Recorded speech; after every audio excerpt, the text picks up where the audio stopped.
Hello, listeners. Welcome to the Dream Stream podcast. I am your host, Yiskah Koock, here with my fellow dream worker and dream sister, Ellen Ronis. Hello, Ellen. Hello, Yiskah, and hello, everybody. So you're dreaming. You have lots of dreams, or one or two? Dreaming. Yeah, I had two real really heavy sleep, and then remembering these dreams, which always feels very juicy, rich and juicy, like connected to my soul kind of thing when that happens. Yes. Well, if you don't mind, I'd love to delve right in. Okay. All right. So I'll go for the one that I had the night before last first, and then go into the one that I had last night. So I am remembering this because I didn't write it down. I'm working at a spa, and it feels like no spa I've ever worked in. It feels like an office building, like a big giant office building, and it's got lots of cubbies and sections and different floors. And I'm on like a higher floor, and I'm about to see a client, and I'm supposed to fill out some very particular kind of paperwork, and the paperwork that was given to me on this clipboard was the wrong thing. It was like a small little piece of paper, and it had some weird things on it that didn't match up with what I was supposed to, the information that I was supposed to get from my client. So I called down to the front desk and I said, can you send this up to me? And it was like a kerfuffle. Whatever it was, I couldn't get this information. So I asked the client to, sit tight, let me go and find what I'm looking for or fix the mistake. And for some reason I was feeling very anxious about it. And I don't know why, but it was like very important. And I don't know if it's that I wanted to do the right thing for the spa, or that I just wanted to do the right thing for the client, or for some reason I was very anxious and upset about this. So I had him sit tight, ran to wherever I was going, to the front desk, but I ended up, here's where it gets a little vague, somehow not being able to find what I was looking for in the spa. So I ran outside, and this part is a little vague where I actually went, but it felt like I was running kind of right. How do I say this? Almost like floating, like flying, floating, but right above the ground. I wasn't flying because that would have been cool. But I was like if here's the surface, I was sort of kind of running very lightly across the surface.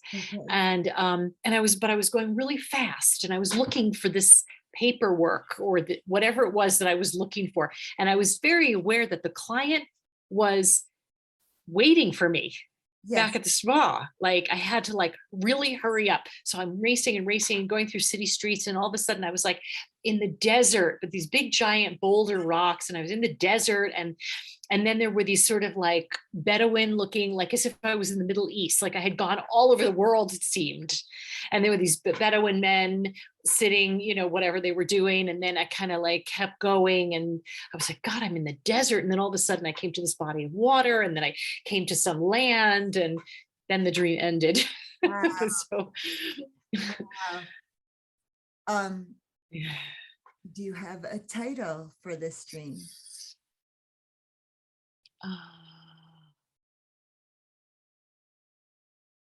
Desperately looking for info. Desperately looking for information. Okay. Yeah. And how did you feel when you woke up? Gosh, there was a lot of things. It was definitely a feeling of anxiety. Yes. Oh my God, this guy is waiting for me, and I've got to get back there. And there was no way to communicate somehow with him. That was one feeling. So an anxiety. Okay. And also kind of wow, that feeling of being very light on my feet and quick across the land, and being able to see all of this different landscape. So there was a conflicting feeling of really anxious and also really, really free, and something glorious about this fast moving experience, physically fast. Yes. Yes. Yeah. And seeing beautiful things, seeing beautiful landscapes and things that I wouldn't normally see. So sorry. That's okay. We get the tail of the kitty. At least don't have her tush. She likes putting her tush in the in the video. Yeah. So so I can't help but notice, I guess this is a clarifying question. I feel like first I'm in the deserts of New Mexico, and then I'm in like the desert of the Middle East. But I feel like it very much shifts. It feels almost like a time travel experience. Mm. We don't have Mhm. Bedouin in New Mexico, or No, it was definitely somewhere like Middle East, like Turkey, or I don't know.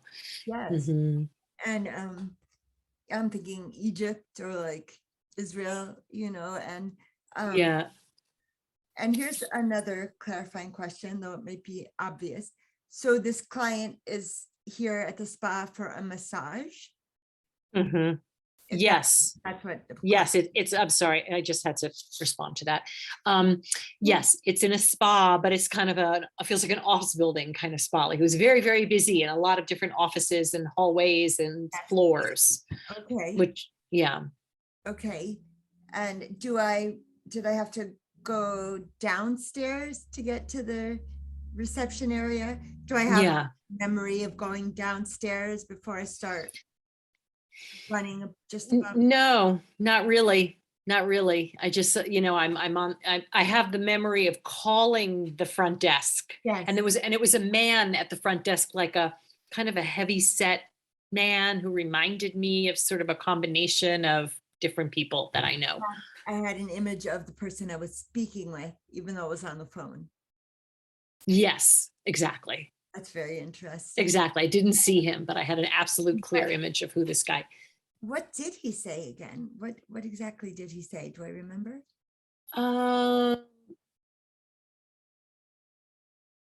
I don't remember the conversation at all. It was mostly just like, I don't have the right paperwork. Can you send me up the paperwork? Okay. And then he sent me up something that was not right. Right. It was not the right thing. And in fact, it was very confounding. Like whatever the information or the writing on this paper was like the wrong size paper. And it was like, it was not legible. So it could have been like another language or something, but just wasn't legible.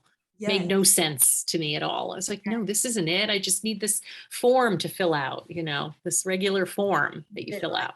An insurance form or something? It wasn't insurance. It was more like, it actually reminded me of the COVID things that we have to have people sign now. Like, I'm aware of all these things. If I have any symptoms, here's my card, we have to check off all these different things, making sure they have their vaccination and all that stuff. So it felt more like that, but also felt like I'm trying to get his personal information because he's my client. So I'm trying to get, who's your doctor, and who recommended you, and what hurts, and what do you need, and like that kind of thing, more medical history type of thing.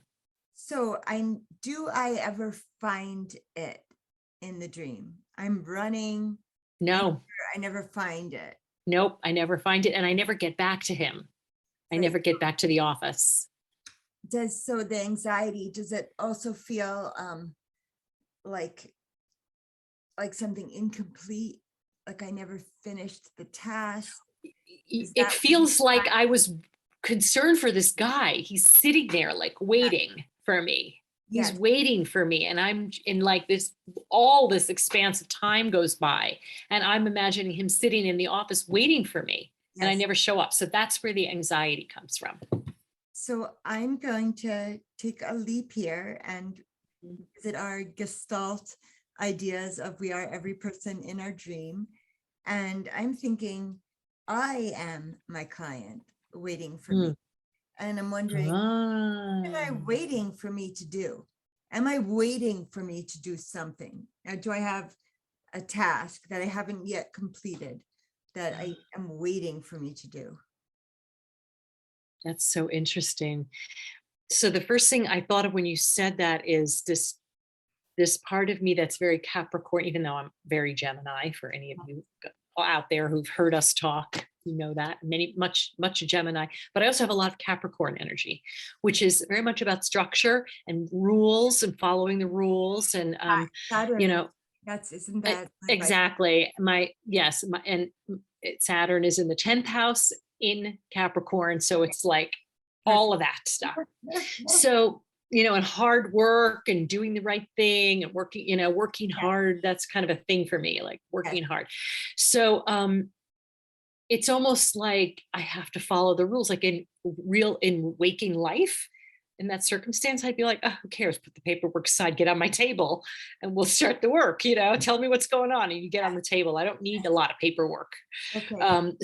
But yeah, there's something in that like I'm following the rules, and it wasn't right, and I had to get it right, and I had to get the right paper and the right information. It's like as if I didn't do it, I would like get in trouble or something. Right. Hey, okay. So interesting. And yeah. So this idea we were playing with a little, that it's two different deserts. Yeah. New Mexico desert, and then I'm in more of like a Middle Eastern desert. So it's more of like the Sahara, or like a sandy.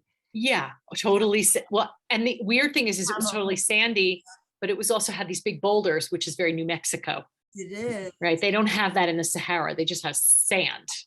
Yes. There's no big, I don't think, not even sure. Like Jordan, right? There's that incredible sandstone in Jordan. That's true.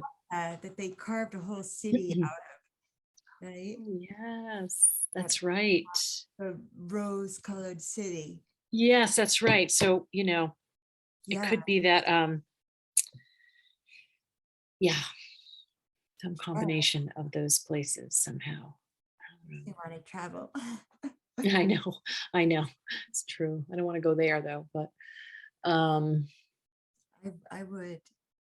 Well, I think that particular, the image so the very specific image of these men in these, I didn't say this part, but very colorful, sort of hand woven, colorful garb, sort of kaftani type things with the head shmata,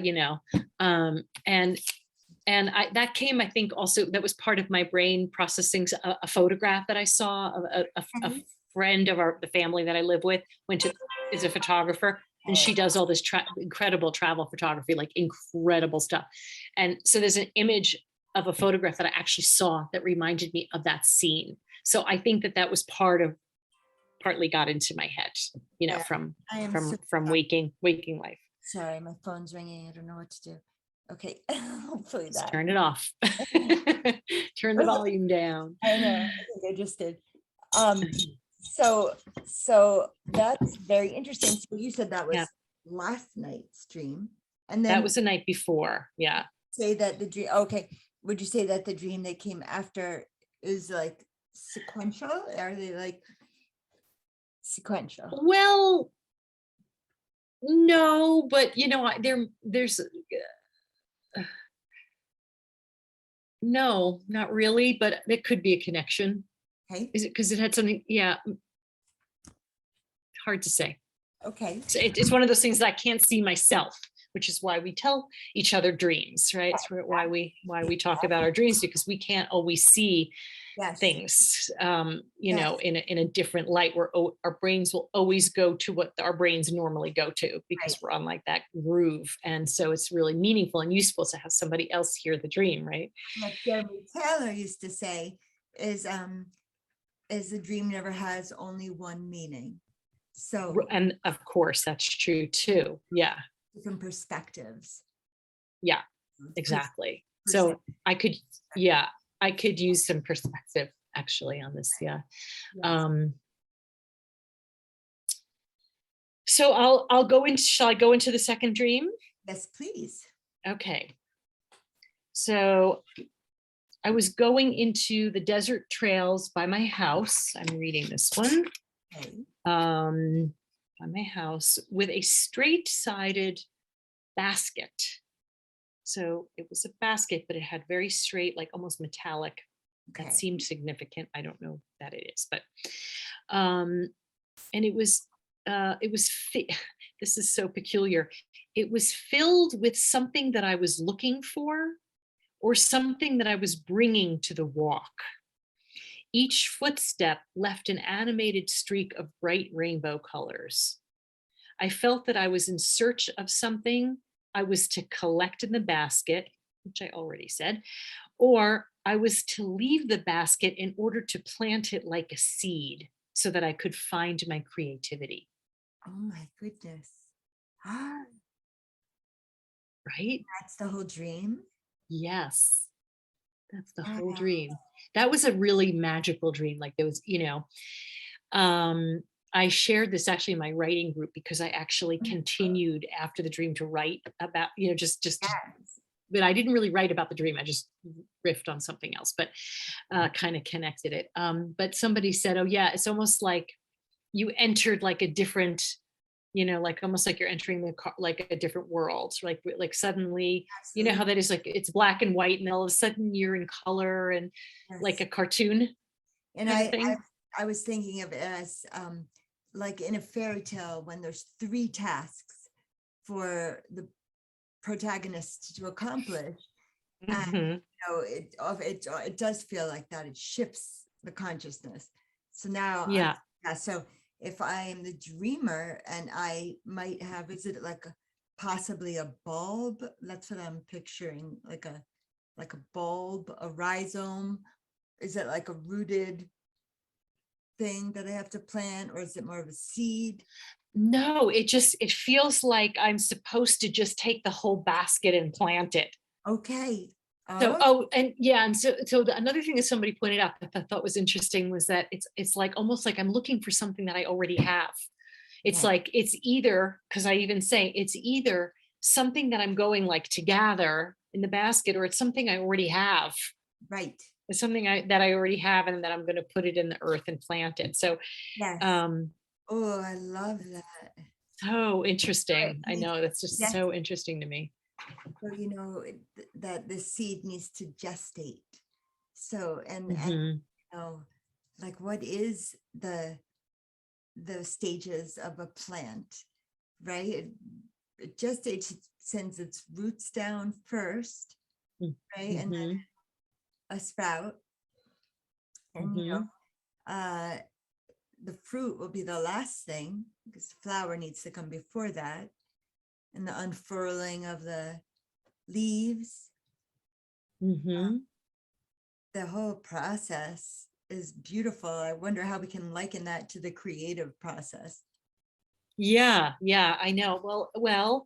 Um, I think the creative process is exactly that. It's Okay. it is a creative process to grow a seed, Yes, it is. right? That's like the nature's, creativity. And so it's kind of the same, right? We like have an idea, which is a seed, and then we let that gestate, and then it sprouts a little something, and then we start to formulate it. We start to make it happen on paper or whatever, We have whatever we have creative to thing. root first, right? We have to send down the roots first. We have The to roots, right, like right, right. anchor this creative process, Mhm. at least enough to be committed to do it. We have to be Well, there was something about the way I would like put my foot down and then lift my foot up, and there was this kind of wash of bright colors, in the wake of each footstep, almost like that was the creative root, maybe. I love that. That's very similar to the other dream where I'm like running above. I hear Mm, my footsteps are making rainbow, whatever picture yeah, my that I feel like I do feel like they're part and parcel of the same imagery in yeah. a way.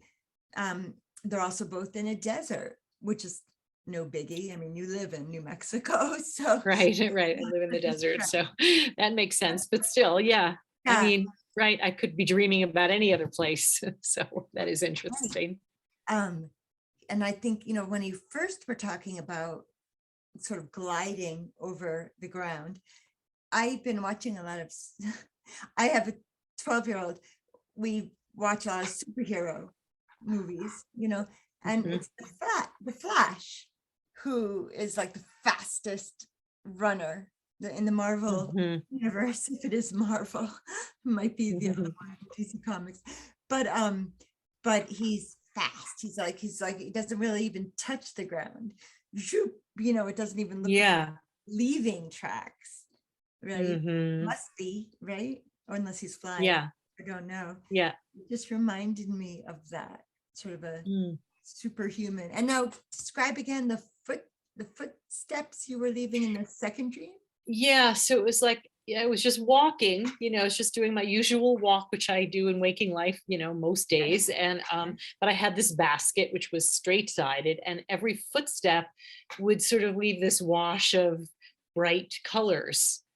And And it was very exciting and like fun and cool and um kind of fascinating. And yeah, and maybe it did feel, I don't know, I'm not really sure how it felt, but maybe it was like entering some different world, like a different consciousness, like, yeah. it um reminds me of I don't know if I've ever seen this in life or just saw about it, but on certain beaches, every step you take, it's like a luminescent light comes up because there's something in mhm. the sand that Oh yeah, very much yeah, that way. yeah. Yeah. Mhm. Yeah, well, and maybe part of the learning is that there is, even though you can get bored of things like, oh, that same walk, and how Yeah. many years have I been doing the same thing. Yes. Even though it is a beautiful place, it's an Yes. incredible place, but maybe it's like finding the aliveness in what is. It's Yes. just what is right there, just finding what is magical. um yeah, in the land that seems kind of whatever, Love that. I'm also seeing. someone who repeats her steps a lot, like with the hiking. I Mm-hmm. always really like having my walk. And then I Yeah, got to see it throughout the seasons and all yeah, minute changes. One thing in particular was a windstorm.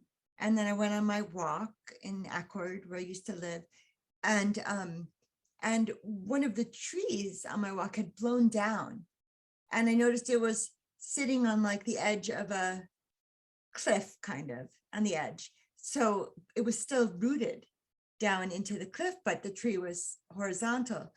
And so I just said, all right, I'm gonna, pick this back up vertical. And I did with all my strength. I picked this tree back up, and then I weighted down the roots with like granite stone. I think it was granite, like on the different roots. And I said, okay, I've done all that I can do, and the rest is nature and the world. mm-hmm. And that happened, I guess, in the winter. And then in the spring, my feeling was like I've done everything I could do. In the spring, that very first year, it was a little maple tree, and its leaves were bright red. It looked like a celebration. And ever since that, that year, the leaves were just like yellow. Also beautiful, but not quite the Mm, magnificence of that first year. yeah. So Huh. that's one thing. I mean, that's sort of more of a dramatic example, but even something like seeing the little efts, little salamanders, Mm-hmm. like Yeah, that. I'd like to be yeah. familiar with land. Yes, me too. Me too. I know exactly what you're talking about. I love having, a walk or a hike that I do often, and it's like my place almost, and you do start to see the subtle things that happen, and I do love that. And so I have no complaints about that, by the way, none. I am Yeah, no, beyond grateful that I have these trails here. But yeah, so not but just, and maybe, I don't know, maybe it was just about like waking up a little to the magic, wake up to the magic that's already there, maybe. yes, Or and there is something, so what I ended up riffing about in this writing class that started out with the dream and ended up something sort of different yeah, was about fun and play and yeah, being playful. yeah, So maybe there's, because, and I don't know that it was because I just, that's just what I started writing. It was just what was there. But I wonder if the dream itself is kind of telling me like the playfulness of those bright, it was really cartoony, it was like turquoise and pink and, Yeah. not colors that you'd find in nature, in my Okay. footsteps. And so it was like, I don't know, like something about this finding pleasure and finding fun, Yes. because that was the sort of curiosity that I was writing about, was like, what does it mean to feel joy? Like people say, find your bliss, find your joy. We've had this conversation before. I You. think. How do me? What? You do you. Have you heard that expression? Yes, you do you. You do you. Yeah. And then it's Yeah. like, Well, okay, and yeah, so but what does that even, I mean, do you know what I mean? Like when people say find your joy, find your bliss, like what find your bliss. is that? What is that? I don't know. Like that doesn't, now I'm not saying I don't enjoy things or have pleasure or have fun, but I've been definitely craving more fun, for fucking sure, if I Yeah. may say that word on a podcast. Yeah, like, and so I wonder if maybe my psyche was trying to like find the playfulness Yes. in this ordinary walk that I do every day. Like maybe that was part of it. Like, how do I just find fun? Like, how do I just change my thinking and Yeah. just be like, yeah, this is like, how can I make this fun? This moment, like, what can I see differently? Yes. I don't know. Do I, That's a thought. yeah. That's definitely a thought. So now that's giving me thoughts to like, do I want to be, snapping pictures, or do I want to be Right. one thing I used to do in the woods, right? I used to be an avid hiker for years and years and years. And now it's harder for me. But what I used to do in the woods was write my poetry. And this was before cell phones, so I didn't have a phone in my pocket. And I would have to recite it again and again and again and again to remember it, so that when I got home, I could write it all down or record it, or however I would do that. Another thing it reminds me of, one of the great Jewish Hasidic teachers, Reb Nachman, who is supposedly the great grandson of the Baal Shem Tov, who is the great scholar who started the Hasidic movement. His great grandson, Rabbi Nachman, he coined a phrase called "hit bodiju," and all that means is pray out loud outside. Cry out your heart to God. Like this is your prayer time. So that became a prayer time for me also. So a creative time, and that I'd be writing, and a prayer time, and that I would cry out my heart and feel like I was praying, feel like I was being listened to. That's beautiful. That's beautiful. And I have moments like that too, where Yes. I'm like, yeah, like I was the other day, it was kind of getting dark and there was this kind of incredible, we have such incredible sunsets here. It's like insane, like every single night. So I'm observing as I'm walking, and I'm like, the tangerine mist, falls behind the whatever, whatever like poetic words and observations basically about what I'm seeing, imagining that I might write about it. Yes. And I also do take pictures, and this is a picture. I know those of you listening can't see, but a picture that I took yesterday. Wow. Just a little bit of snow left on the path. Yes. And the grasses, and just whatever strikes me as something that I could like paint or write about or just observe. And I do love that. That is definitely what I do a lot on my walks. But I like the idea of praying, and sometimes I'll do that too, kind of call my ancestors to be with me. I've done that a number of times. And anyway, and then the basket, I don't know, the basket, what is the basket? Like, what could that symbolize? It's like, I have, it's red, but it's a metal, flat-sided rectangle, rectangular basket that I'm thinking, well, what would I use that for? And I'm thinking, I think I want to pick mushrooms for my basket. Aren't you into what do you call it? Mycology. I don't know, not really. I mean, I think it's cool, but I don't really know don't trust me to pick your mushrooms that you're going to eat. Let's put it that way. Nope. I like mushrooms, but no, I don't really know much about like what's what. So no, I wouldn't do that. But Okay. I wonder about that concept of like the curiosity that I was having in the dream about, like, first of all, it was round, the basket was round, and it felt like the sides were metal for some reason. That's why I say straight sided, like metal, but round. And I don't know why that matters really. Or oval? It was like cylindrical. Yeah, cylindrical, not a cylinder, but like a round basket. Okay. Round. Yeah. So sorry, I'm having trouble picturing how are the sides flat if it's round. Like instead of a woven basket, it was like metal Okay. on the sides. Okay. Yeah. It's not like anything I've actually seen in waking life. Okay. It doesn't actually totally make sense, but like maybe it was because I didn't want to lose what I had inside the basket. I didn't want it to fall out. Like why else, that was so specific, the metal sides, Yes. Yes. like I had, and I guess the concept of that I had something already that I was going to then, plant a seed, or that I was maybe needing to collect something in the basket, and that was unsure in the dream. I'm still kind of hooked on that concept, that the question. Maybe I need to first plant something, and then I can start collecting from it once it grows. Or maybe I just have it already. I already have it. Yes. I already have the magic in my feet, Exactly. the colorful things. I already have it.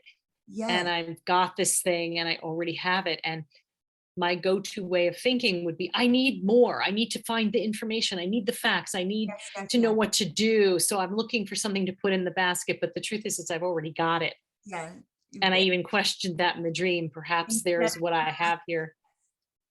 Instead of collecting, it's time for me to give. Yeah, it's time for me to give back to the earth, but it had something to do with my creativity, which was interesting. Because that's definitely been very, very up, honestly. Being a creative is becoming something for me that is like first and foremost, and I'm starting to find like a deeper meaning. Well, I'm open to finding a deeper meaning in it, rather than just, I just want to make a little painting, or write a poem or something. It's like being a creative as a spiritual way of life, and that it is meaningful, and that it's really what I want to do. And so the fact that I was, thinking to plant these seed, or plant the whole basket, that's what it felt like. I was supposed to plant the basket. All of it, all of what I have, to put it into the ground to see what would bloom. So it can take root. I love that. So it can take root and bloom. Yeah. And one of my favorite questions that our teacher, Robert Moss, asks when doing a reality check is, could any of this happen in future? And my projection is that, yes, I'm going to go to an antique store and I'm going to find this very basket, and maybe this will happen, and what will be in it, and what that would be fun for me. So yeah, something that could happen. Maybe it will. Could be fun to make a painting of it too. Yeah. Okay. With just like a sort of a, Yes. Yeah. Sort of representational imagery of the being on the path with the colors coming out of my feet. Yes. I love it. And do you see the painting would be from my perspective as the dreamer, walking, and then or do you think the painting would be also from the perspective of me also walking? So here there's me.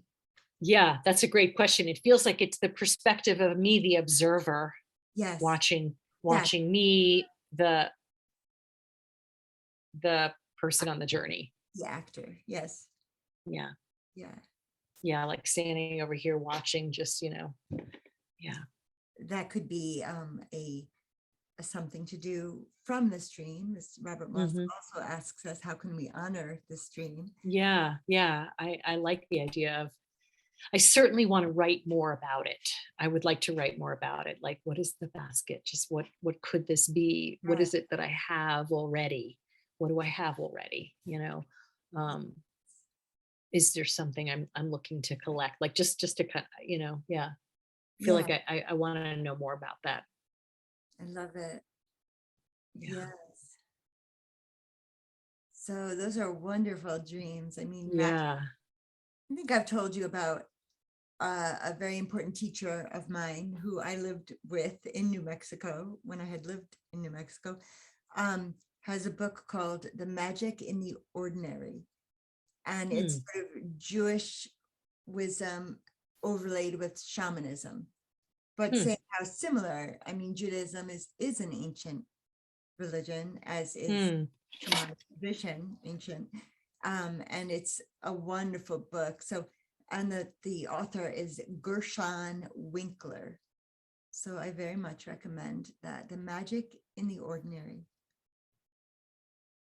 I'm writing it down. Okay. Cool.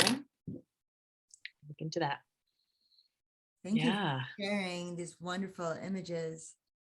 I want Thank to play you. with them also. I want to. Yeah. But we dream for each other, right? We dream.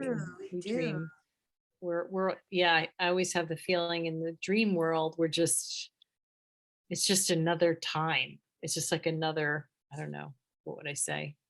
That I don't even know, like another consciousness where we're all much more connected. that brings us to the topic we originally had said we might want to do this podcast about is, are we living in a simulation? Oh yeah, yeah, Hi. yeah. You know, it's so interesting when I also have to say that I was thinking about I was also thinking about a spill of gasoline. When you see a spill of gasoline, it has colors that are not found in nature. Hmm. It's almost like Yes. almost brighter than, or like, I don't know, just not Yes. It's like rainbow color. It is like rainbow colors in the it's oil. almost like neon, like more so Mm. than Hmm. than Yeah, no, you're right, actually. Yeah. yeah, yeah. Hmm. That's wonderful. So I want to Mm. incorporate that into my active imagination prayer cathedral and on that I've been developing in the liminal place in my imagination. I want to add, with every footstep, that there's a burst of color. I think that's beautiful. I don't know where I'm gonna add that in, but thank you for that. Yeah, you're welcome. It's really cool. It's a really cool image. Yeah, Thank you, spirit that came through me in my dream. it's Yeah, true. Yeah. yeah. So I Well, don't actually thanks for have, hearing all that. well, thank you for sharing, because Hmm. I do. I mean, the other thing I remember waking up this morning and a voice had said, use the name Kelly. I think it did use the name Kelly. It was like, wake up, Kelly, or something. But I don't remember what preceded that. And certainly nothing came after it, because then I woke up. So Huh. I don't know who's Kelly. Kelly. I just don't know. I don't really have anyone in my life named Kelly. So it's a question mark. That's peculiar. Maybe Yeah. it's your alter ego and something in your unconscious was like, wake up to that. Time to see that other thing, that other part of Yeah. you, Yeah. Well, whatever, definitely whoever Kelly represents. I'll keep my eyes and ears open. I'm thinking of, Yeah. like, isn't Kelly Ripa the name of like some the View, or like comments on popular Yeah. Yeah. She was like a talk show host, I think. culture. I'll see if there's anything um interesting from Kelly Ripa. Maybe she Yeah. an Yeah. Or evolution. just like meditate on that name, see what comes. Maybe it's like maybe it's just an energy, like a certain energy, Yes, you yes, know, I will. like what is a Kelly? What does a Kelly feel like? Some names Yeah, or like a person like named yes. something has like a certain vibe. I'm thinking of is really the only Kelly that I know of other than Kelly Ripa is, did you watch the American version of The Office? Isn't the Indian woman named Kelly the woman who has a crush on that young guy, Josh? I don't remember Okay, well, her name. I remember her. I watched it a lot. yeah, I loved that show, but I don't remember her name, actually. I don't think it was Kelly. I think it was Kelly. You do? Okay. I think it was, but I might be wrong. I mean, there's a good Yeah, I chance, don't remember. chance I am wrong. So, well, anyway, Ellen, Anyway, again, thank you so much. you are so welcome. Thank you so much. And thank you, listeners, for listening. And hopefully that was useful somehow. Yes, and we'll remind listeners we're happy to work on dreams of yours as well. You just need to send me a message on Facebook, the Dream Stream podcast. I don't know if podcast is in the title of my Facebook page, but you can write to me and then we'll explore your dreams. Yes, Fresh definitely. blood. I mean, I get it. Yes, we would love to explore We would other love to. people's dreams for sure. And the thing to also keep in mind is that, like how Yiskah, you're gonna sort of take in that imagery of the colorful footprints. It's like we can really get things, we do dream for each other in a way, yes, it's my psyche that's sharing the screen. So there's my psychology and my energy, but it does come from someplace else that's Yes. not my own mind. And so we are connected in that space, and we can really, sometimes it's something, an imagery that's from another dreamer is like, wow, that's really meaningful to me. That really reminds me of something or makes me think of something. So we learn things from each other in that way, I love in that that. world. So true. So true. Yeah. Listeners, you got a lot out of this. And we'll say goodbye to our listeners. Holamod Metukim. Sweet dreams. Sweet dreams. Okay. So Ellen and I stayed on after making the podcast, and Ellen has some incredible insights that she wants to share with us.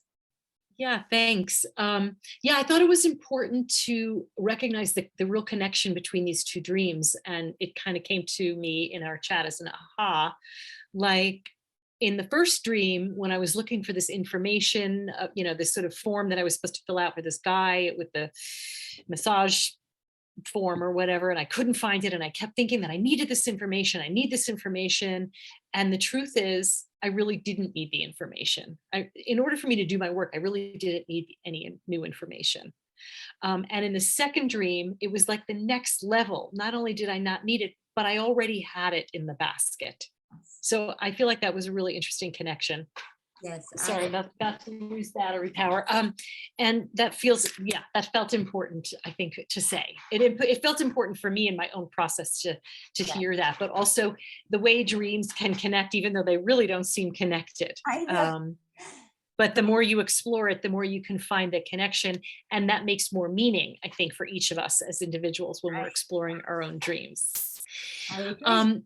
And the other thing I wanted to say, that I had an idea and to our listeners, and that is that not only would we be delighted to hear your dream and explore your dream with us on a podcast, but if you have any insight into the dreams that we present, because yes, of course, it's my dream or it's Yiskah's dream, but it's very much in the unconscious, in the sort of, how do I say that? The matrix.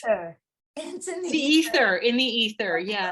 And so, the imagery is universal, really. And so I think it would be wonderful if you have any interest, listeners, to send a message like, well, in my opinion, or my estimation of this, my projection of this dream, you always want to own it from a subjective perspective. Yes. That it's whatever you say about the dream is your feeling. It's not about me. the dreamer. And it would be great to hear what you have to say, if you have any thoughts or ideas. I love that. And that's why what we do is projective dream work. So I can live into what certain images would mean had I dreamed them. And that's the way we present our ideas. If it were my dream, I would think Yes. and such. Right. Robert Moss used to have the line, in my dream of your dream. Wasn't that something? Yes. Yeah. In my dream of your dream. So it's like as if I'm the one who's dreaming the dream. I'm feeling like this or like that. And then it makes it your own too. Exactly. It makes it your own imagery. So, and also it helps me as the dreamer to see a different perspective. Wonderful. So we're realizing you can also leave this dream or projection on YouTube, on this YouTube channel, which is the Dream Stream Podcast. So either on Facebook, Dream Stream Podcast, or on the YouTube channel. I'll receive it either or. Thank you. Great. Ellen. You're welcome. Thank you. Okay, take good care. Okay. Bye-bye.